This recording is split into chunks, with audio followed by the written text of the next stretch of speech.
This podcast is Challenging Opinions and is presented by William Campbell.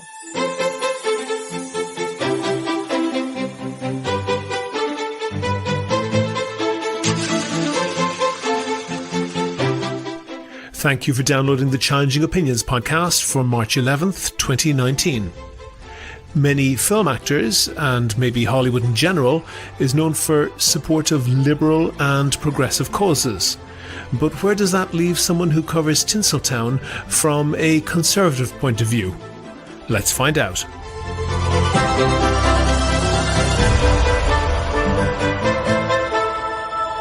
Challenging Opinions is the podcast where ideas are tested. Whether you are left or right, conservative or progressive, devout or skeptic. What matters is the strength of your argument, not the strength of your voice. Here's what we've got coming up for you in this podcast. Lions for Lambs by Robert Redford. There are thousands of films made, but the very big blockbusters that involve the US military are incredibly supportive of the military. Yeah, you could say that. I mean, I could say the Transformers films are very popular overseas, and there's a pro-military bent there too. But I think we're talking sort of different subject, because I think a lot of times Hollywood knows what sells and what sells overseas. And so that's coming up shortly, but first I want to thank all of my supporters on Patreon. I really appreciate everyone who contributes. If you don't know, Patreon is basically a system that allows people to donate $1 or $2 per podcast or per month, and that helps me to devote more time to research and finding interesting guests. If you think that you could do the same, there are details on the website and at the end of this show. Clement Attlee, the British World War II Labour Party leader and minister, was once quoted by Margaret Thatcher, the Conservative Party leader of the 1970s and 80s in Britain. They both agreed that referendums are, this is the quote, a device of dictators and demagogues. It's not surprising that Attlee took that opinion. In the middle of World War II, Britain was fighting Germany, led by Hitler, who had legitimized his seizure of power by referendum. The Germans have learned that lesson. Nationwide referendums are now prohibited by the constitution in Germany. In contrast, in neighbouring Switzerland, which is mostly German-speaking, referendums are a regular occurrence, an accepted part of the political process. Also, referendums are very rare in the UK. They've only had 3 in their history, while they're a regular occurrence next door in Ireland. They've had more than 1 per year so far this century. If you've been paying attention, you probably know that the most recent referendum in the UK, the Brexit referendum, is causing them particular difficulty. Britain, for the next week or two, is part of the EU. 2.5 years ago, Britain voted to leave. They voted for Brexit. Or, to be more precise, they voted against continuing their membership of the EU. Therein lies the problem. Britain being in the EU was a known quantity, but people voted for an unknown. A whole host of contradictory and impossible promises were made by people campaigning to leave the EU. Different politicians, nominally allied to each other, promised that Britain would and would not leave the single market that allows all EU businesses to trade with each other without tariffs or regulatory barriers. Different politicians, and sometimes the actual same individual politicians at different times, said that leaving the EU would and would not mean an end to the freedom of movement whereby citizens of any EU countries can study, work and settle in any other EU country. It seems to have come as a surprise to all of them that an end to this arrangement might cause problems for the 2 million British people who live in Spain, France and other EU countries. Look out for votes in the British House of Commons this week to try to sort out exactly what leaving the EU means. There'll be a series of votes starting on Wednesday evening UK time and lasting the rest of the week, with options ranging from delaying and perhaps scrapping the Brexit plan altogether, to accepting a deal negotiated by UK Prime Minister Theresa May, which would essentially leave the EU with only slightly reduced access to the EU in return for following the various rules of that club, rules that the UK now has no role in making. 2, perhaps doing what is called crashing out. This means essentially turning the UK into a sort of North Korea with no established trading rules with anywhere and having to start that process from scratch.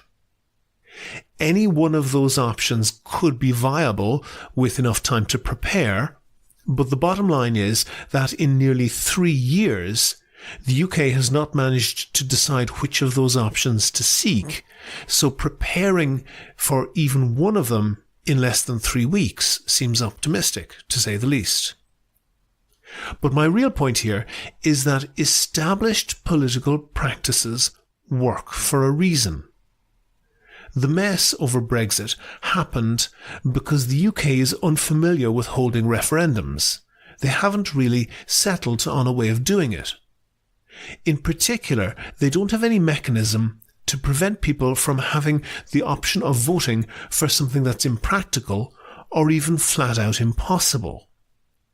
Countries like Ireland and Switzerland, which regularly have referendums, have developed mechanisms so that people are voting between 2 plausible, thought-out options. There's clarity on the result of either outcome, and on top of that, the electorate is familiar with the process. They know the result of their likely vote. Stalin once said, "Those who vote decide nothing, those who count decide everything." Maybe, but in referendums, those who frame the question have power and responsibility, and if they get it wrong, it leads to all types of headaches. Do you agree? Do you disagree?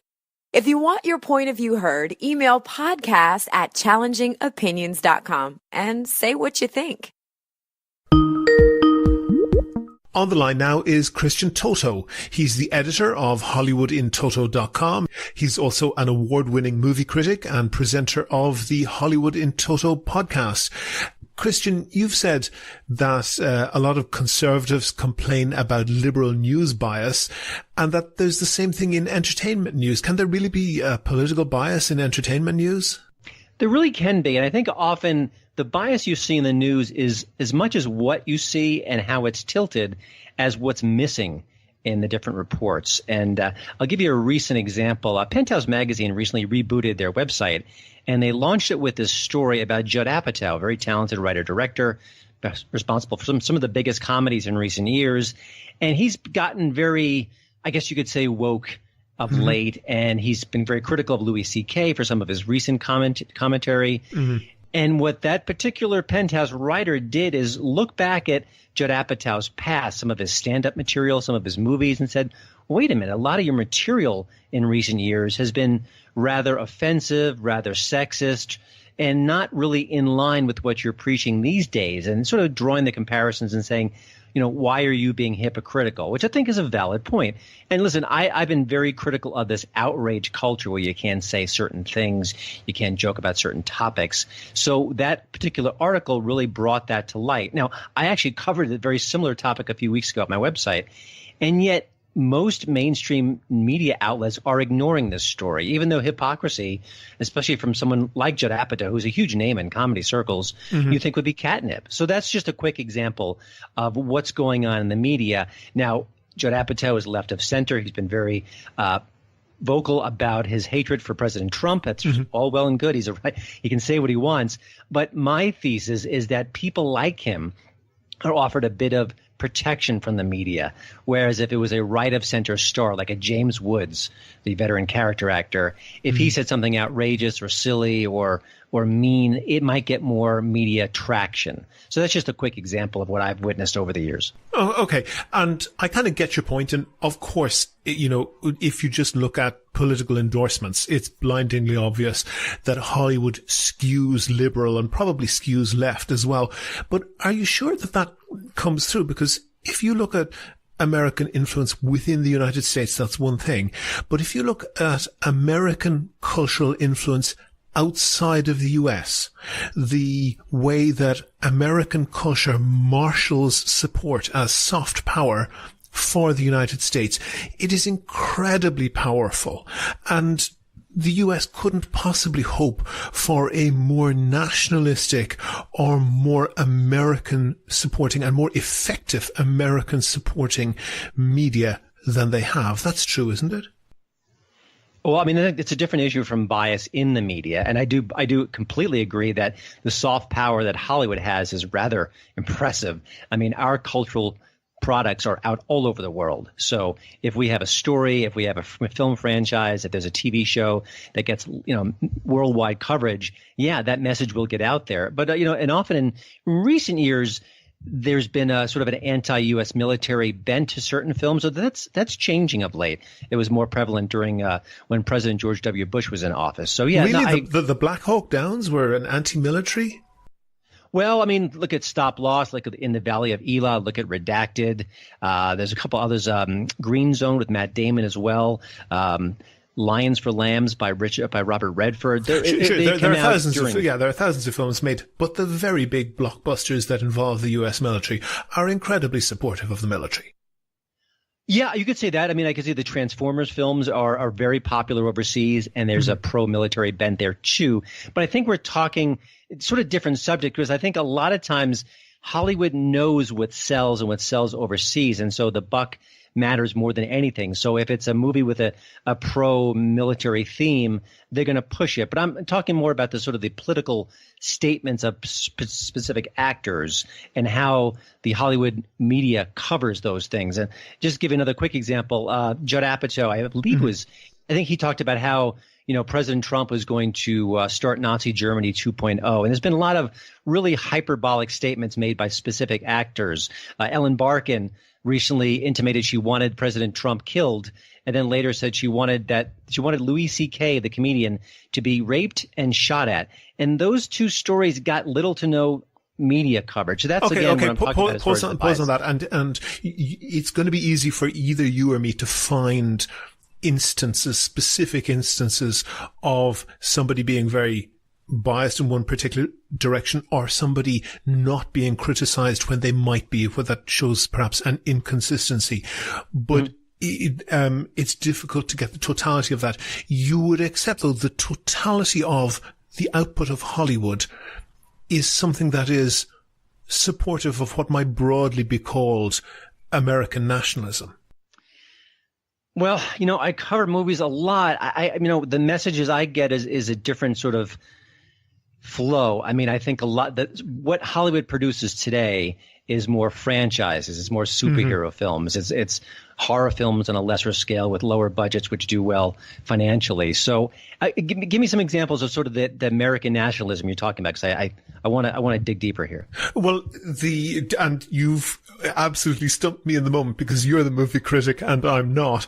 Let me give you a more concrete political example.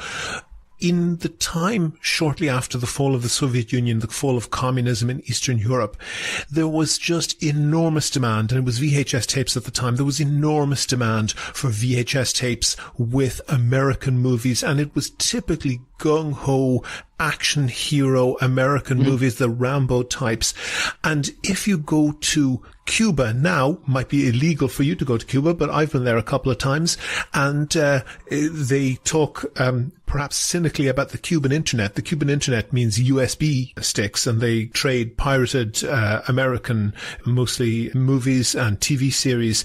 And there's an insatiable appetite for all things American. And that's just an enormous amount of soft power that the US as a regime gets.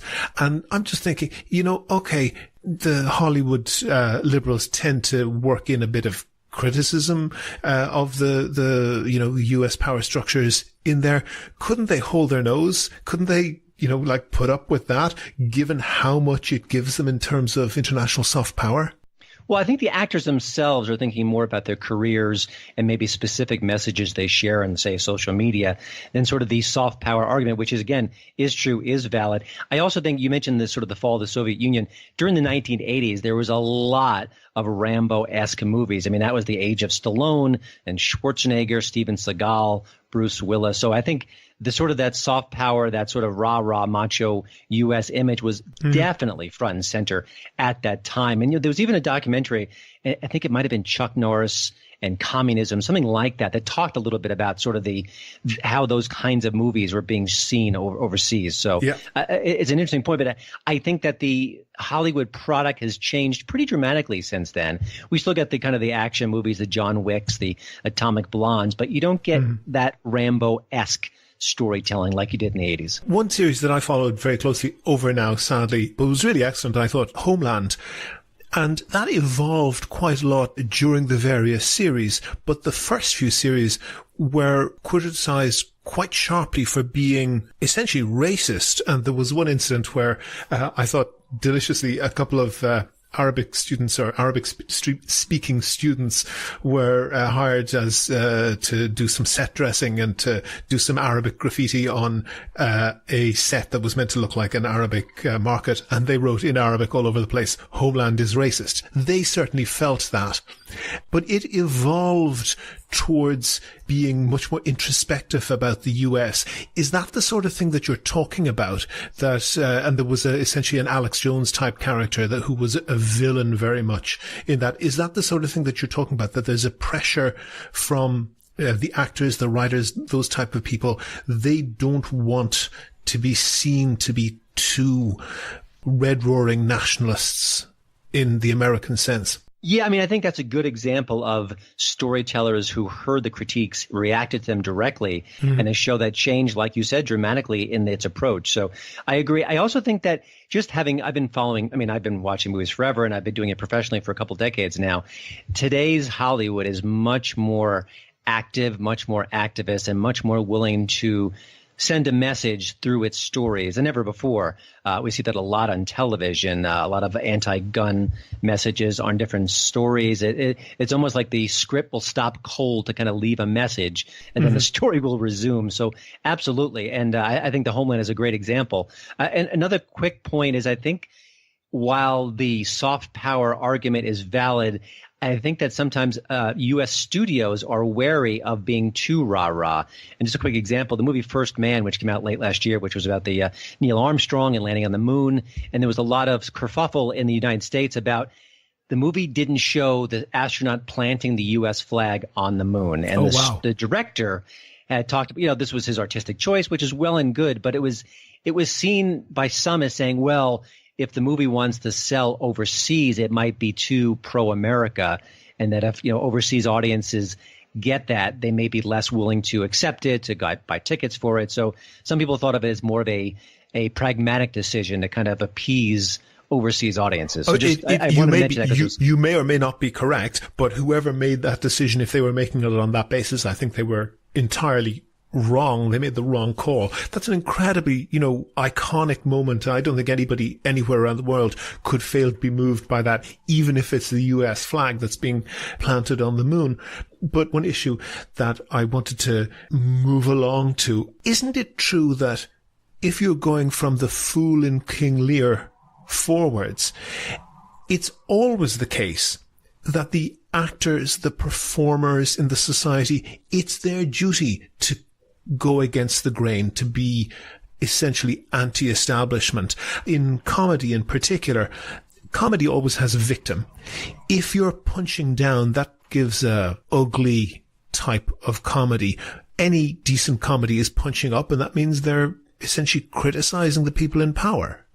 I agree, but for 8 years during the Obama administration, comedians basically laid down their comic weapons. The show Key and Peele on Comedy Central basically defended President Obama against his critics. Saturday Night Live was so meek towards President Obama. The actor who played him was quoted saying they gave up on that whole Obama thing. So for 8 years, comedians didn't speak truth to power. For 8 years, actors like Jack Black actually did propaganda work for the administration. So I understand what you're saying, and I think there's a real great place, especially in American culture, for kind of poking and prodding the powerful, but it really is more based on ideology than who is in power, because while it's all happening now with President Trump, it didn't happen during the Obama years. That may well be true, and I think Jon Stewart at least has acknowledged that George W. Bush was a better foil for him than was Obama.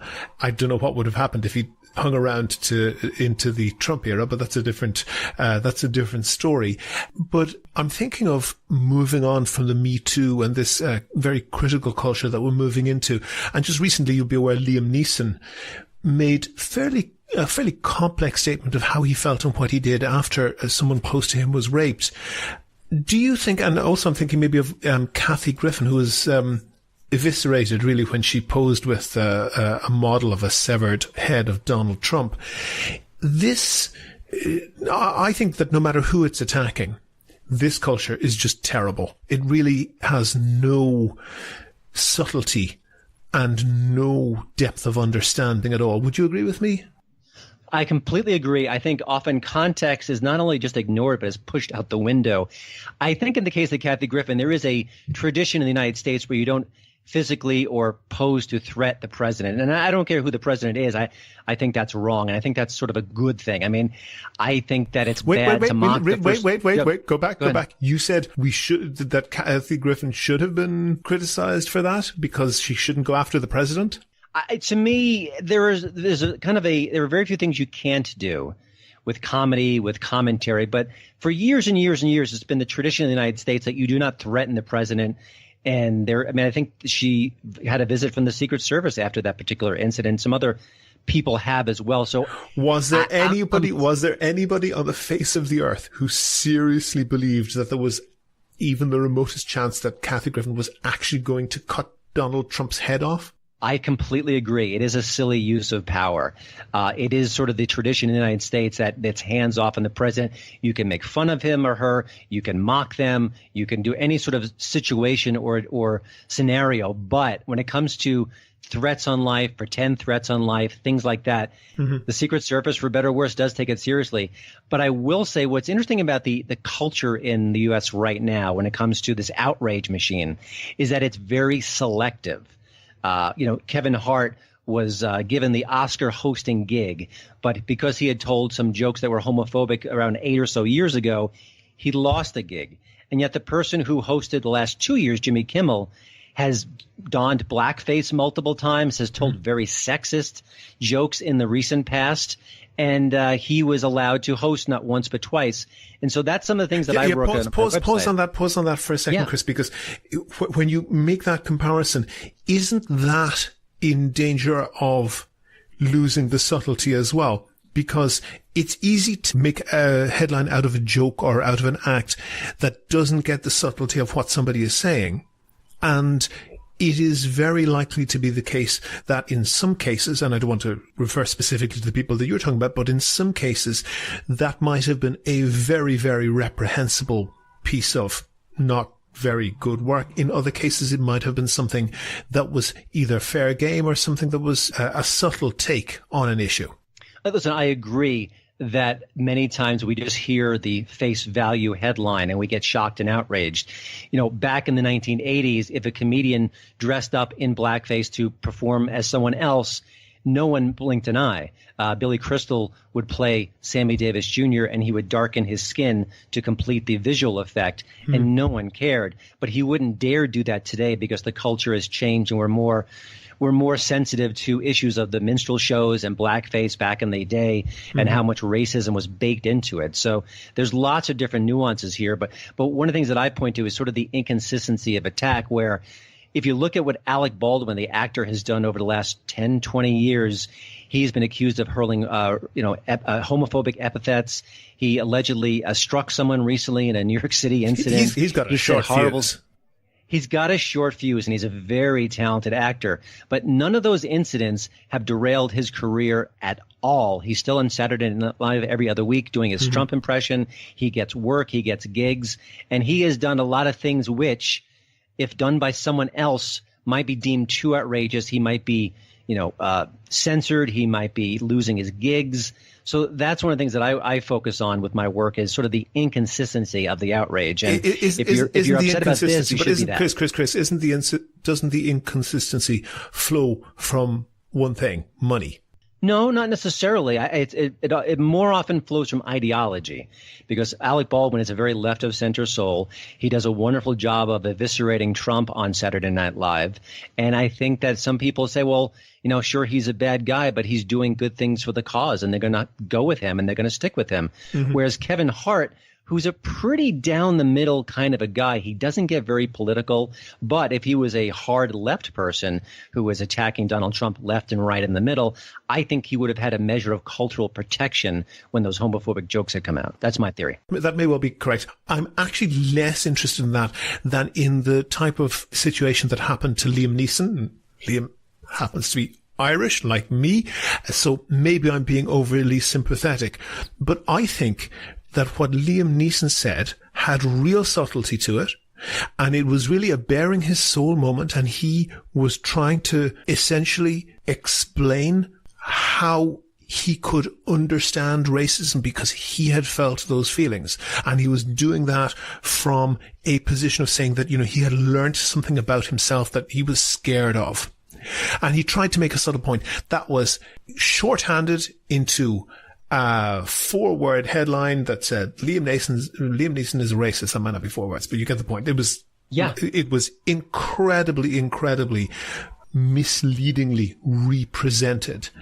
And I don't know whether he's particularly known for his politics, but I'm pretty sure he's not a conservative person. It looks entirely like he's likely to lose work over that. And actually, Liam Neeson's a rich guy. I don't terribly think that's, an injustice that I would be out in the streets fighting over.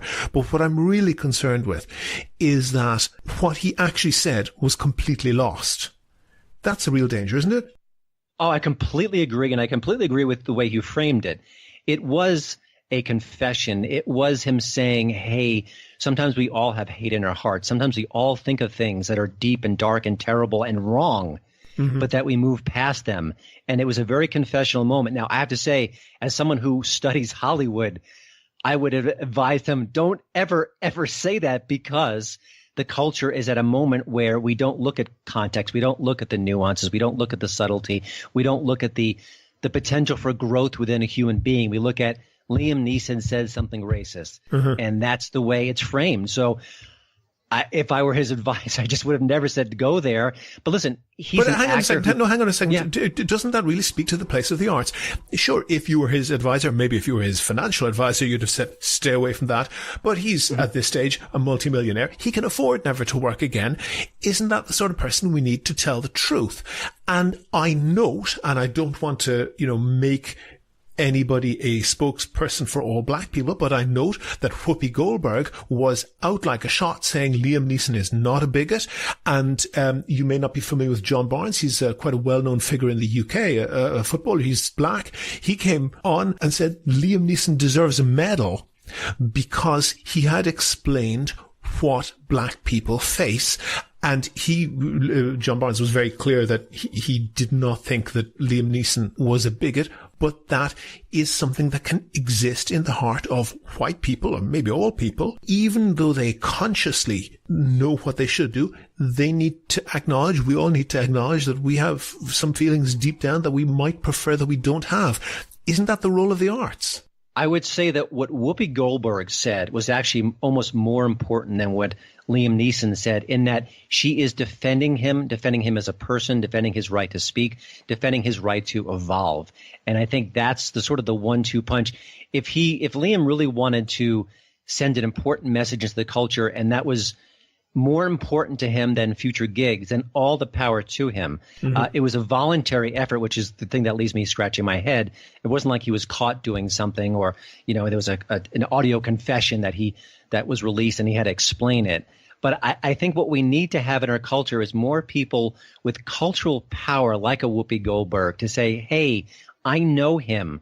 Don't judge him based on this anecdote. Judge him by the fact that I've known him for years. I've worked with him, whatever connection they have.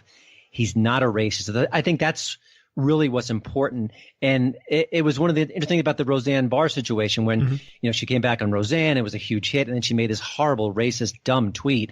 And she lost everything. Yeah. And there were people who knew her, who knew how hard she worked behind the scenes to hire minorities into key writing positions on her show.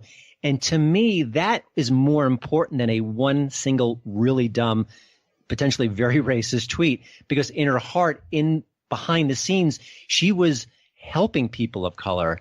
Whereas just that one tweet overshadowed everything. And I almost wish that more people had spoke out again for her. Yeah, maybe so. I think that also her firing was something really quite complex and it is not something that's well condensed into a headline. Can I suggest that perhaps, and it was, I think, ABC and Disney who fired her, and very, very quickly. Can I suggest that the reason that they did that was perhaps not so much for what she had said, but for what she might have said next.